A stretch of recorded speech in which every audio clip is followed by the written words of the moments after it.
Sydney वाक़े पर भारतीय और इसराइली मीडिया का वावेला झूठ निकला। ताल्लुक पाकिस्तान से जोड़ने की कोशिश नाकाम। हलाक हमलावर साजिद अकरम का ताल्लुक भारत से निकला।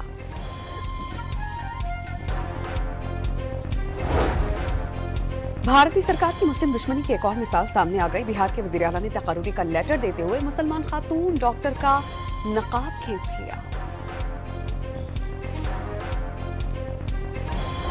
वज़ीर आज़म का बैरून मुल्क जाने वाले वर्कर्स को गैर जरूरी रोकने के वाक़यात का नोटिस।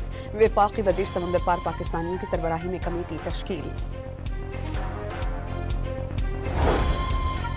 वफाक़ी हुकूमत का क्रिसमस पर मसीही मुलाज़मीन को 22 दिसंबर को मसीही सरकारी मुलाज़मीन को पेशगी तनख्वाह और पेंशन अदा की जाएगी। घोटकी में गुड्डो कश्मोर लिंक रोड पर मुसाफिर बस पर डाकुओं की फायरिंग। ड्राइवर समेत मुतादिद मुसाफिर जख्मी। डाकू 10 से ज्यादा मुसाफिरों को अगवा करके साथ ले गए। सरगोदा में पुलिस मोबाइल ट्रेन की जद में आ गई। 2 अहलकार जाम भाग, 3 शदीद जख्मी।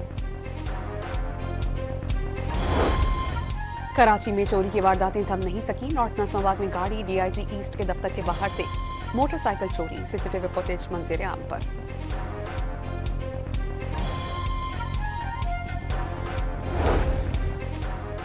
और पंजाब के मुख्तलिफ शहरों में धुंध का राज बरकरार। मोटरवेज के मुख्तलिफ सेक्शन धुंध की वजह से बंद कर दिए गए।